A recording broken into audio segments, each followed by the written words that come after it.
Traders, welcome back to this Institutional Weekly. Got an amazing session for you. Going to be showing you exactly the stuff that I was looking at when I worked at one of the world's biggest investment banks, Barclays Investment Bank. It's the only place on YouTube you're going to actually see the type of stuff multi-billion dollar funds we're looking at. So if you want to see what actually drives the market and, forget about all that made up nonsense that we see on most of the videos, then you're in the right place. Let's get straight on with it.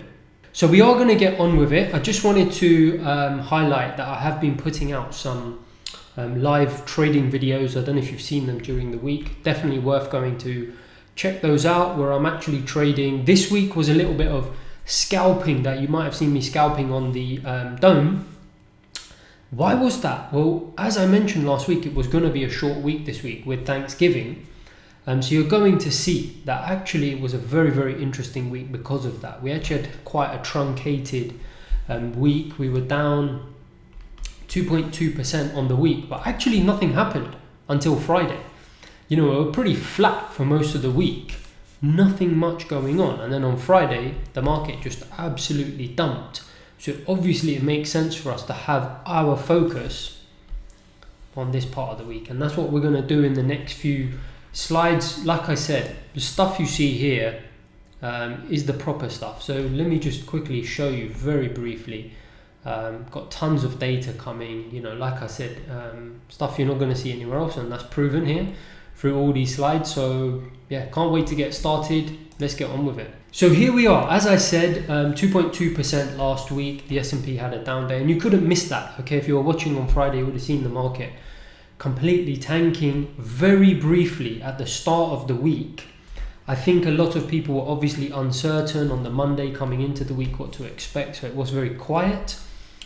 Tuesday we really didn't have anything. Manufacturing and services, the flash PMIs, but really on target. The manufacturing one was slightly weaker than expected, I think 57, but which we can actually see here together. So you can see at 57 versus 59.1, but it's still above 50 expansionary territory, still very, very strong. So I don't think the market, and I've said it before, I don't think right now the PMIs are the most important things because they are consistently above 50. So market didn't really react to that. We did have a slight shift down going into Wednesday because we had a lot of data on Wednesday. So obviously the market was just kind of digesting the fact that there might be some repositioning ahead of any potential risks on Wednesday in terms of the data, and actually ended up unsurprisingly not being the case, because a lot of it was GDP from the prior quarter, the final number, before any revisions. So again, we've had this data already, so unsurprisingly the market didn't really react to any revisions, even though the revisions were tiny. I think maybe it was 0.1%, and we'll have a look at that in a second. PCE was the inflation number. We already had the CPI number, so we knew the PCE number would be strong, which it was. And then FOMC minutes, not really anything new, apart from we saw that there was some discussion amongst the committee that they're willing to raise the pace of tapering to combat inflation. And I talked about this already in last week's Institutional Sunday, and I myself suggested that this may be on the cards. Obviously with this move here, we'll have to see, and we're going to talk about that, whether that will still be the case. But again, nothing really, groundbreaking in terms of news. So is it any surprise? Pretty much ended up where we were on the day.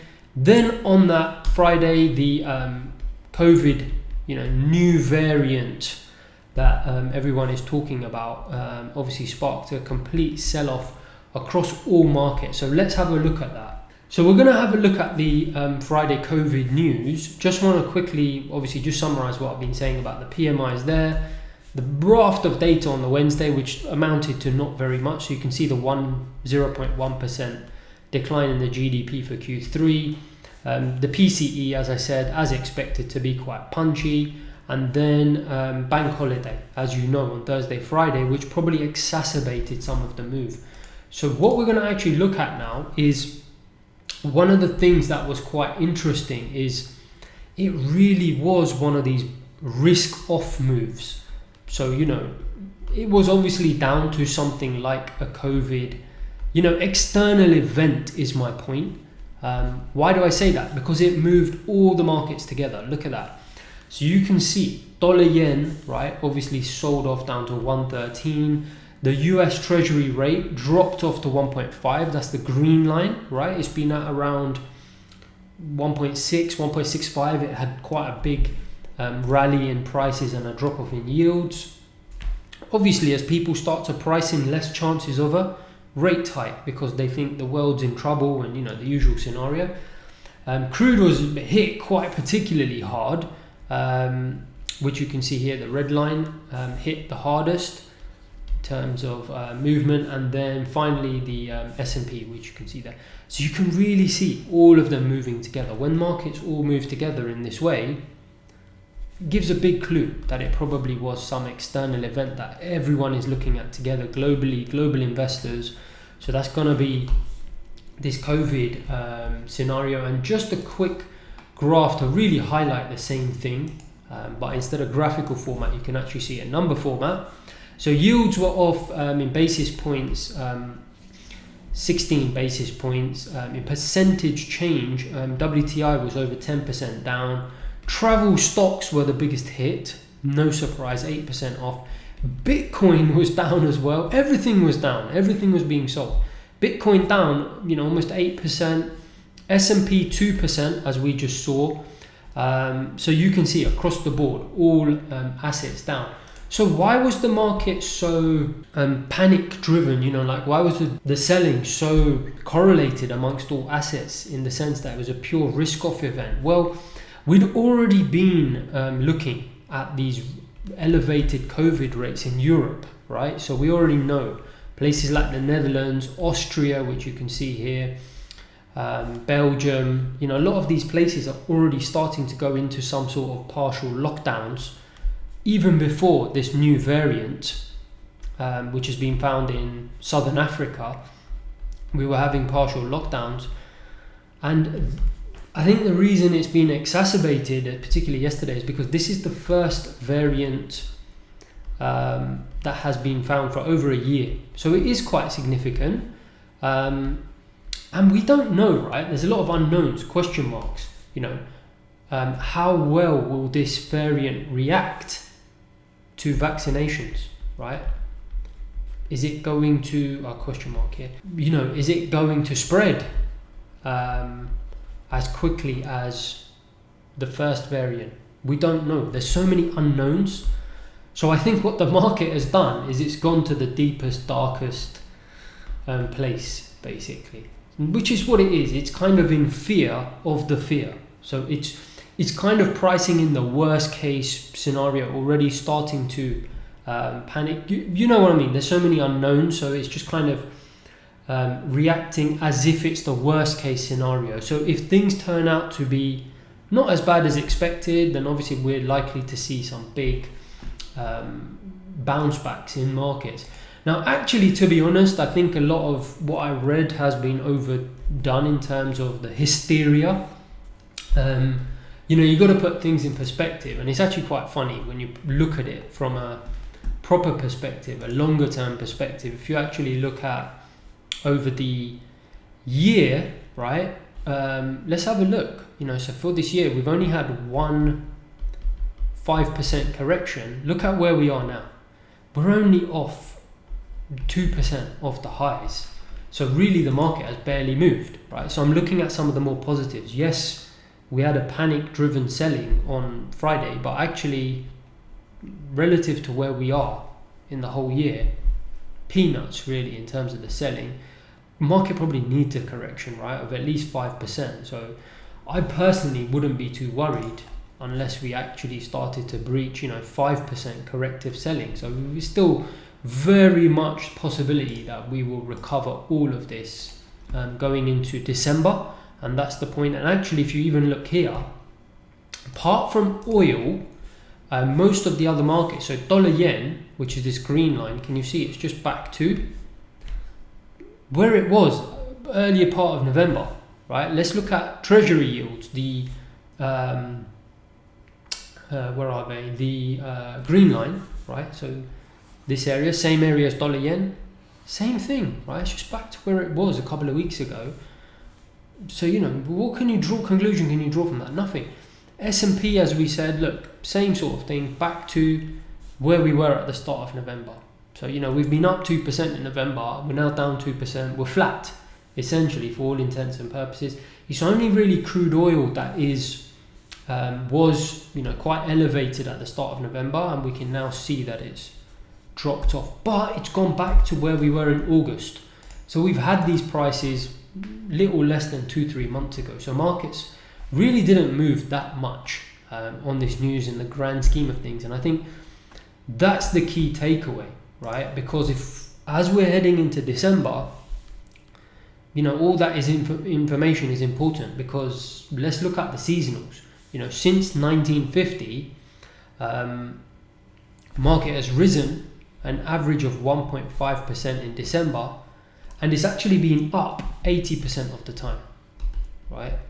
So seasonally, at least, it's likely we're going to see some bounce back, unless obviously this Africa variant, this new variant that we've just heard about the other day, unless obviously we get new information saying, hey, the vaccines aren't reacting to it, and then even then we probably need to see some evidence that people's buying behaviors change or a new lockdown comes in. We haven't had any of that, right? So for now, I think we're very much on course still on the balance of probabilities for us to stick with the seasonals, which is 1.5. The other interesting thing is, of every single time, I think it's something like 15, 16, 17 times since 1950 that the market has been up 20% year to date. And actually this year, as you know, or may not know, we've been up 22% this year. So every time since 1950 that the market has been up 20%, on average, the following year, we've returned 18%. So, seasonally, things are looking very, very strong for 2022. And actually, if we think about the factors that have driven the recent gains, so we're talking like what? Mid to high single digit growth, 5 to 10% corporate profit growth, likely to continue into 2022, which is clearly going to drive some of these seasonals. Above average GDP, right, which we know is likely to continue into 2022, probably around the 3% mark. So again, likely to drive all of these seasonals. So those factors are still there. So I'm not going to allow myself to get swept away with all the hysteria that I read about just because of Friday sell-off. For me, I'm looking deeper under the covers, and as I've just said there, things are still very, very strong. I think the market, what will be interesting, not only going into next week but into next month, will obviously be the FOMC meeting in mid-December. I think there may be some rhetoric coming out of that meeting about increasing tapering. The only way I can see the market having a much bigger correction than we've just had, so in terms of corrections, right now we're down 2.3%. The only way I can see this really accelerating is a combination of continued negative new variant news. Okay, so things such as government suddenly announcing lockdowns because rates, COVID rates get out of control, and the Fed also decides to speed up its tapering. To me, that would be quite a toxic combination. Because the market is not going to market will not like that. The market has got used to very accommodative policy. I think the market is receptive to tapering being speeded up as long as nothing new comes along. Now, obviously, if this COVID variant, throws a spanner in the works and things, right now we don't know. Like I already said, we just have no idea because we've just literally heard about it a few days ago. We don't know the spread, as I said, the spread, reaction to the vaccine. We don't know. Once we know those things, if those things come out very negative and the FOMC starts to get aggressive to combat inflation, that's going to be a very toxic combination. If, as I suspect and hope, obviously we hope for the best, this new variant ends up not being as bad as, because we had a couple of new variants last year, right, with the Delta and etc. And it ended up being, we had a risk-off rally last year. Same thing happened. History is very telling. Last year we had a risk-off rally. All markets identical to this, and then we recovered as the vaccination obviously came along and everything was all right. I suspect the same thing will happen. The FOMC will therefore have that space to be aggressive, and I think markets will potentially recover a lot of this sell-off that we've seen on Friday, and we'll kind of see how next week's play out. Obviously that will depend on how the COVID news develops. So into next week, obviously all eyes will be on payrolls. We're expecting a similar number as to the previous month. Previous month was 531, we're expecting 528. Unemployment rate to tick down. So obviously, yes, the market will be looking at payrolls, but obviously with this new COVID situation, I think that's going to now take center stage. New variant into next week. And market will be looking to see, I think there's some Fed speakers, you can see it, Chairman Powell testifies, and a few other FOMC members are going to be talking. They're going to be looking for clues to see if they actually acknowledge this variant, to see how they might shift any monetary policy stance onto that, or whether they just maintain what they currently have, which is obviously they're looking to continue with their tapering and end all sort of money pumping kind of by the middle of next year, and maybe sooner if they increase the tapering. So the next week will be important basically, whereas if this variant hadn't been announced, I would have been really focusing in onto the payrolls heading into the Friday. Now I think next week's going to be all about headline risk. We're going to be looking for any news coming out about this new variant, the spread, potential reaction to the vaccine, and so on and so forth. Click the button to subscribe. Hopefully that was useful. I'm also going to put out some more live trading videos. Let me know what you think. Comment section. Have a great week.